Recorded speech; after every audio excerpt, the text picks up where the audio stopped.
குருவே சர்வலோகானாம் விஜதே பவரோகிணாம் நிரயே சர்வ வித்யானாம் ஸ்ரீ தட்சிணாமூர்த்தி குருவே நமக. ஸ்ரீ குருஸ்து மகராமியம் நாதபிந்து கலாதீரம் தத்வாதீதம் குணாதீதம் தஸ்மை ஸ்ரீ குருவே நமக. திருச்சிற்றம்பலம் தில்லையம்பலம். அப்போ இன்றைக்கி ஆன்மீக விஷயங்கள், அதாவது பல பிரச்சனைகள் இருக்குது. அதற்குரிய தீர்வுகள் நமக்கு யாரும் சொல்ல மாட்டேங்கிறாங்க. பல தீர்வுகள்லாம் இருக்குது. இப்படிப்பட்ட தீர்வுகளுக்கு யார் சொல்லுவா, யாரும் கேட்டால் சொல்ல மாட்டேங்கிறாங்களே அப்படிங்கும்போது, நீங்கள் வளரக்கூடிய ஜோதிடராக இருக்கக்கூடிய உங்களுக்கு பல தீர்வுகள் தெரிஞ்சு வச்சிருக்கணும். அதுக்கு அர்த்த சாஸ்திரம் படிக்கணும். அதே போல் நமக்கு ஒரு மனிதனுக்கு நீண்ட நாளாக ஒரு நோய் வந்துக்கிட்டே இருக்குது. நீண்ட நாளாக நோய் வருத்து. அப்போ காலபைரவர் சன்னதியில் போய் சக்கரை பொங்கல் நைவேத்தியம் பண்ணி சுவாமிக்கும் படைச்சிட்டு எல்லாருக்கும் கொடுத்தோம்னா நீண்ட நாளாக வருத்தக்கூடிய நோயிலிருந்து நாம் விடுதலை பெற முடியும். 2, இப்போ ஏதாவது ஒரு முதியோர் இல்லத்திற்கு போய் நம்ம உதவி பண்ணணும். இப்போ வெளிநாட்டில் இருக்கக்கூடிய நம்ம பையன், அவங்க விருப்பப்படியே என்ன ஆகும், கஷ்டப்படுறவங்க நல்லாயிடுவாங்க. விருப்பப்படி அவங்க திருப்பி வரணும்னாலும் நமக்கு நன்மை உண்டாகும். இதெல்லாம் நமக்கு பல விஷயங்களை சொல்லுது. இப்போ நம்ம வீடுகளில் சின்ன வீடாக இருந்தாலும் ஒரு துளசி செடி வச்சு பராமரிக்கணும். அப்போ நம்ம குடும்பத்தில் உள்ளவங்களுக்கு யாருக்காவது ஒரு வீட்டு உறுப்பினர்களுக்கு உடல் நிலையில் நமக்கு நல்ல முன்னேற்றங்கள்லாம் கண்டிப்பாக தெரியும். இது ஒரு ரகசியம். அதே மாதிரி அனுமன் கோயிலில் ஒரு தயிர் சாதம் நைவேத்தியம் செஞ்சுட்டு பிரசாதத்தில் அன்பர்களுக்கெல்லாம் கொடுக்கணும். இப்படி கொடுத்தோம்னா தொல்லை தரக்கூடிய ஒரு ஒற்றை தலைவலி நமக்கு ஓடியே போயிடும்.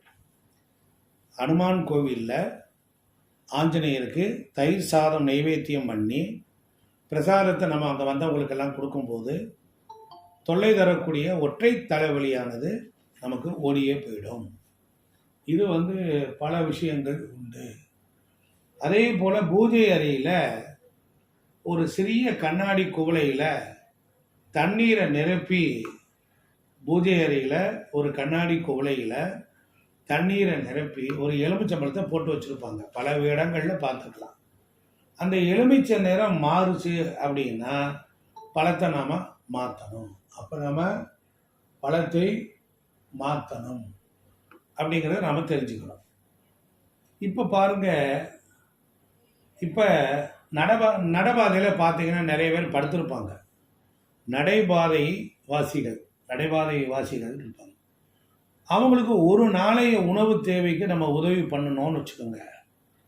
அப்புறம் அது மட்டும் இல்லாமல் நிறை மாதமாக இருக்கும் வீட்டு பெண்ணுக்கு சுலபமாய் ஒரு சுகப்பிரசவம் நடக்கும் அப்படிங்கிறது ஒரு லாஜிக் இருக்குது. 1. அதே மாதிரி நம்ம வீட்டு வாசலில் ஜன்னலில் எட்டி பார்க்கும் ஒரு காக்கா, புறாக்கள். அது பார்க்க போகும்போது அது என்ன செய்யுது, அது ஒரு விருந்தாளி மாதிரி தான். அப்போ அவங்களுக்கு நாம் தானியம் வைக்கணும். அப்போ இது மாதிரி நம்ம தண்ணி வைக்கிறது, தானியம் வைக்கும்போது அப்புறம் நம்ம குடும்பத்தில் நம்ம அம்மாவுக்கு ஏதாவது உடல்நிலை சரியில்லாமல் வரப்போகிற காலத்தில் சீக்கிரமே ஒரு நல்ல ஆரோக்கியம் கிடைச்சி முன்னேற்றங்கள்லாம் உண்டாகும். அப்போ பயிர்களும் உயிர்களும் எவ்வளவு சிறப்பாக இருக்கு பாருங்கள். ஒரு மனிதன் தன்னை சுற்றிலும் உள்ளவனை பாதுகாக்கும் பொழுது, அவனுக்கு உதவி செய்யும் பொழுது அவனும் மேன்மை அடைகிறான். இதுதான் காரணம். இப்போ நம்ம வீட்டில் ஒரு அம்மா வேலை பார்க்குறாங்க. வேலை பார்க்குற அம்மாவுக்கு ஒரு புது ட்ரெஸ்ஸு நம்ம வாங்கி தரலாம். அப்படி இருக்கும்போது உடல்நிலை சரியில்லாத வேலை பார்ப்பவர்கள் சனி பகவானாக எடுத்துக்கொள்ள வேண்டும். அப்போ இந்த சனி பகவானுடைய நட்சத்திரம் தான் பூசத்தில் இருக்குது. அப்போ நம்ம இந்த மாதிரி கொடுக்க போகும்போது நம்ம தாய்க்கு உடல்நலக்குறைவு வரும் பொழுது நோயிலேருந்து அவங்க மீண்டும் வெளியே வந்துடுவாங்க, ஆரோக்கியத்தை பார்ப்பாங்க. இது ஒரு ஆன்மீக டிப்ஸு. அடுத்து ஒன்று பாருங்கள். இந்த காலத்தில் இப்போ யாரும் வீட்டில் வாழை தண்டுலேருந்து அதில் வரக்கூடிய அந்த ஜவ்வு மாதிரி வரும். அந்த தண்டை எடுத்து தேய்ச்சி காய வச்சு வைப்பாங்க. அதுக்கு பேர் வாழை தண்டு திரி அதில் நம்ம வீட்டில் தீபம் ஏற்றணும்னு வச்சுக்கோங்க. இப்போ நம்ம பருவத்துக்கு வரக்கூடிய மகனுக்கோ மகளுக்கோ அவங்களுக்கு ஒரு வரும்பொழுது அவங்களுக்கு சில டிப்ரெஷன் வரும். அந்த மன அமைதியானது அவங்களுக்கு கிடைக்கும்.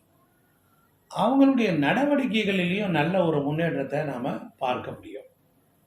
நல்லா கவனிக்கணும். வாழைத்தண்டு திரியினால் வீட்டில் தீபம் ஏற்றுவதனால் இவ்வளவு நன்மைகள் நமக்கு இருக்குது.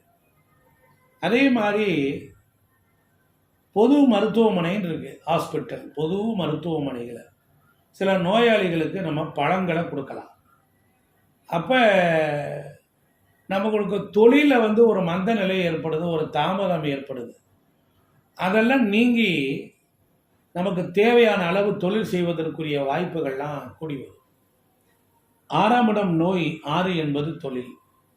6க்குரிய நோய்க்கு உரியவனுக்கு ஒரு பலன் தந்து விட்டால் நமக்கு தொழிலானது ரொம்ப பிரமாதமாக நடக்க ஆரம்பிச்சு.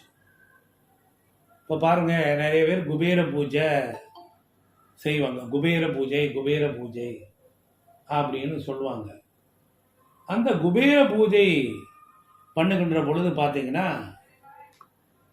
அதுக்கு பதிலாக ஏழ்மையில் வாடக்கூடிய 3 தம்பதியினருக்கு வேட்டி, சட்டை, புடவை, ரவுக்கை இதெல்லாம் தானமாக நம்ம கொடுக்கும்போது நமக்கு குபேர பூஜை பண்ணி கடனை அடைக்கணுங்கிறது தான்.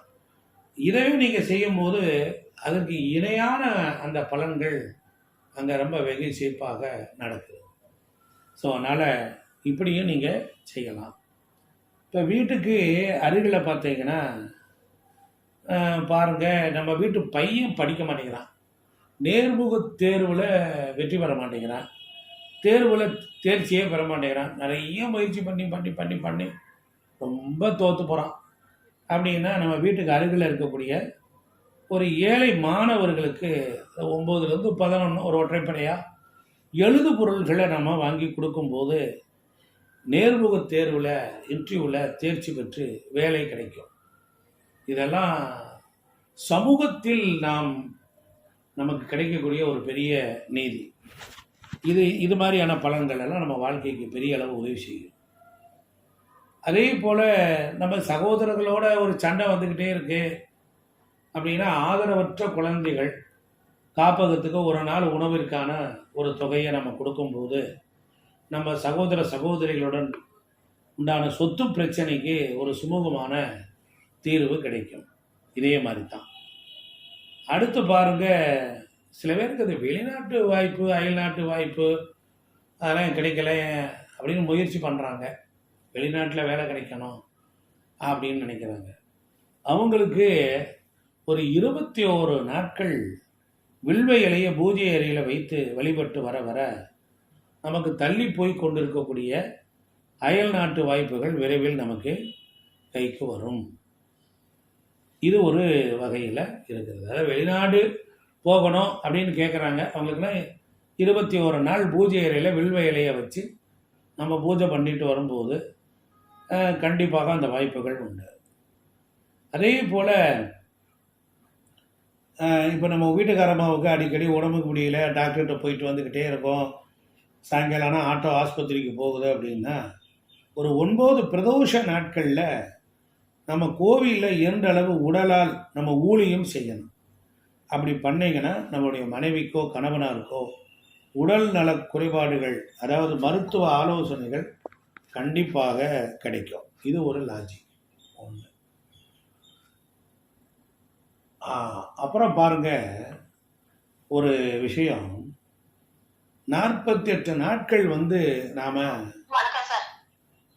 கவனிங்க, 47 நாட்கள் நம்ம காலை மாலை 2 வேளையும் வீட்டு வாசலில் நல்லெண்ணெய் தீபம் ஏற்றணும்.